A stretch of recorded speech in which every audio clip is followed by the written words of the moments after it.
Welcome to a deep dive into Telangana's 2025 budget session. Imagine a budget so big it could make Elon Musk blush. That's what we're getting into today. Telangana kicked off its budget session on March 12th, and let's just say, things are already getting spicy. Oh, yeah. The Congress-led government's rolling out their big plan with tons of promises and a budget bigger than ever before. Sounds ambitious. We're going to break down what's actually in this mega budget, where the money is supposed to come from, and if it's a genius move or a recipe for a disaster. Looking forward to it. Plus, KCR is back in the assembly after a year, so buckle up for some serious drama.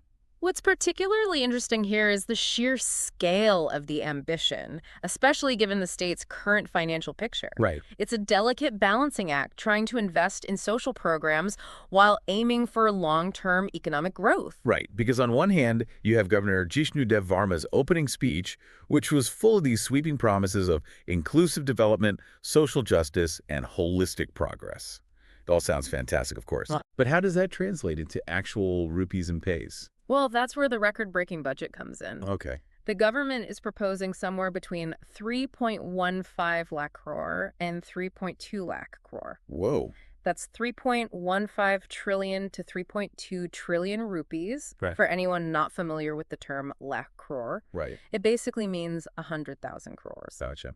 And 1 crore is 10 million rupees. That's about a 10% increase from last year. Wow. To put that in perspective, that's more than the GDP of many smaller countries. Whoa, that's a serious chunk of change, but can they actually afford it? I mean, from what I've read, Telangana's revenue isn't exactly booming right now. Exactly. And that's the big question looming over this whole budget session. Right now, they're only at about 55.96% of their projected revenue for the year. Oh, wow. So there's a huge gap to fill if they want to make good on all these promises. Okay, so they're throwing a massive party, but might be coming up short on the cash. Right. So what's the plan? How are they hoping to bridge that revenue gap? Well, they're trying a few different things, some more creative than others. Yeah. First off, they're cracking down on tax evaders, especially in the mining sector. They're hoping to squeeze out an extra 5,000 crore that way. Then there's the good old-fashioned sin tax. They're raising prices on beer. Ah, yes, the classic make the drinkers pay strategy. Not sure how popular that'll be, but I guess every little bit helps. What else are they doing? The big one, and this is a bit of a gamble, is land sales. They're planning to sell off government land, hoping to rake in somewhere between 20,000 and 40,000 crore. Okay. But this relies heavily on the real estate market staying strong, which is far from guaranteed in the current economic climate. So that's a risky move. Mm-hmm. What happens if the real estate market tanks and those land sales don't bring in the expected cash? That's the million-rupee question. If that happens, they could be in a real bind. They might have to cut back on some of those ambitious programs, which could lead to some serious political fallout. Okay, so we've got this massive budget and some potentially shaky revenue streams. Yep. Let's talk about where this money is actually going. What are the big spending priorities? Well, a huge chunk is going towards welfare schemes. They're expanding free bus travel for women, increasing financial aid for farmers through the Ritu Bandhu scheme, and there are a bunch of other social programs in the mix. They're really pushing the welfare state angle. That sounds great in theory, but are they actually delivering on all of their promises? I mean, I recall reading about some major promises from the last election that still haven't been fully implemented. You're right to be skeptical. There are definitely some question marks around the implementation. For instance, they promise monthly stipends for women and financial aid for unemployed youth, but those initiatives seem to have stalled. And then there's the long-promised crop loan waiver, which is moving at a glacial pace. So it's one thing to make these grand pronouncements, but actually getting the money into the hands of the people who need it is a whole other ballgame. For sure. And that kind of raises the question, are they prioritizing flashy announcements over actual impactful implementation? It's a valid concern, and it's something to watch closely as the budget session unfolds. Yeah. It'll be interesting to see how they address these concerns and what concrete steps they take to ensure these programs actually deliver on their promises. All right, so we've got welfare taking a big bite out the budget, but what about other areas? Are they investing in infrastructure, education, things like that? Absolutely. They've allocated significant funds for infrastructure development. Think roads, irrigation projects, power generation, those sorts of things. And there's also a considerable chunk of the budget dedicated to education, with a focus on improving school facilities and teacher training. It sounds like they're trying to walk this tightrope between addressing immediate needs with these welfare programs and also laying the foundation for long-term growth through investments in infrastructure and education. Exactly. They're trying to do it all. But the big question is, can they pull it off? That's the million-dollar question, and it's a question that's going to be debated fiercely in the Assembly, especially with KCR back in the picture. Speaking of KCR, his return is adding another layer of intrigue to this already dramatic budget session. Yeah. He's known for his sharp wit and his ability to shake things up. His presence is sure to make things even more interesting. Oh, I'm sure he won't be shy about voicing his opinions. Eh. The BRS and the BJP are already gearing up for some heated debates, and with KCR back in the mix, things are bound to get even more lively. Oh, yeah. I hear even the Hyderabad police are bracing for fireworks with a 3-tier security cordon around the assembly. Yeah, they're definitely not taking any chances. It seems like they're expecting some passionate exchanges, to say the least. Well, you know what they say, never a dull moment in Telangana politics. That's for sure. But beyond the political theater, what we really need to focus on is whether this budget will actually deliver for the people of Telangana. Will those big promises translate into real improvements in their lives, or will it all be smoke and mirrors? That's what we'll be digging into in the rest of this deep dive. It feels like we're in a bit of a wait-and-see situation. Yeah. We have all these grand plans and promises, but it all hinges on whether the revenue materializes and if the government can actually execute these programs effectively. You hit the nail on the head. One of the key things to watch is how the government plans to actually implement these welfare schemes. Yeah. Take the Raithu Bandhu scheme, for instance. While increasing financial aid to farmers sounds great on paper, the devil is in the details. Right. How will they ensure the money reaches the intended recipients? Yeah, are there safeguards against corruption or mismanagement? Exactly. And that's why transparency and accountability are crucial. The government needs to be open about how these programs are being run, where the money is going, and what impact they're actually having. So essentially, it's not just about throwing money at a problem. Right. It's about having a well-structured system in place to ensure that money is used wisely and effectively. Precisely. And that goes for all of their spending priorities, not just welfare. Okay. Let's take infrastructure, for example. They've allocated a significant amount for roads, irrigation, and power projects. Right. But are these projects well planned? Are they focusing on sustainable solutions? Are they taking environmental concerns into account? Because a shiny new highway isn't much good if it cuts through a critical wildlife habitat or displaces communities without adequate compensation. And what about those power projects? Right? Are they investing in renewable energy sources or are they doubling down on fossil fuel? Those are all crucial questions.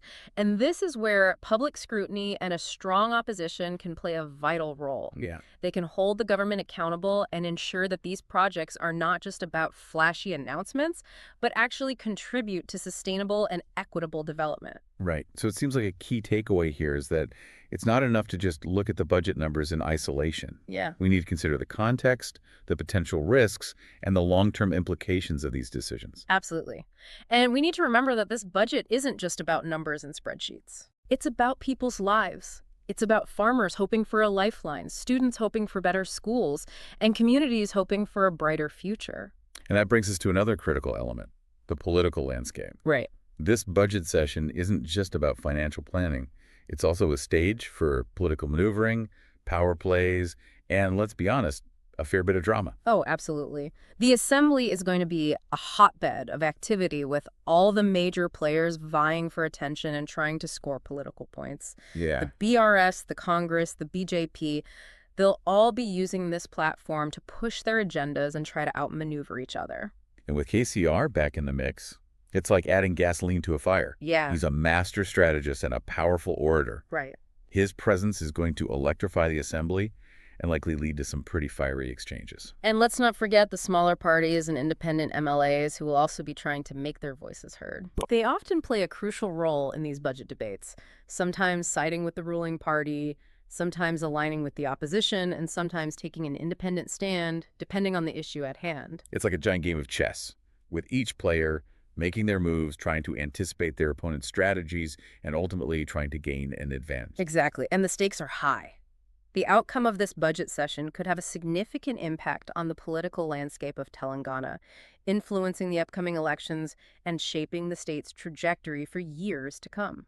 So we've got this fascinating interplay between the technical aspects of the budget, the revenue projections, the spending allocations, and the political drama that's unfolding around it. It's like a real-life political thriller. And the audience for this thriller isn't just the politicians and the pundits. Right. It's the people of Telangana. They're the ones who will ultimately feel the impact of these decisions for better or for worse. And that's why it's so important for them to be informed, to understand what this budget means for their lives, and to hold their elected officials accountable. Absolutely. They need to ask tough questions, demand transparency, and make their voices heard. It's about being engaged citizens and actively participating in the shaping of their state's future. Precisely. Because in a democracy, the power ultimately rests with the people. Will said, and that's a powerful reminder for all of us, regardless of where we live. Now, going back to those welfare programs, the success of something like Raithip Bandhu hinges not just on the government's commitment, but also on factors beyond their control. What do you mean? Like what? For example, consider climate change. Telangana, like many other regions, is increasingly experiencing unpredictable weather patterns, from droughts to flash floods. These extreme events can devastate crops and wipe out farmers' livelihoods, regardless of the financial aid they receive. So even with the best intentions and the most well-funded programs, there are these external factors that can throw a wrench in the works. Exactly, and that's why a truly effective approach to something like agricultural support needs to go beyond just financial aid.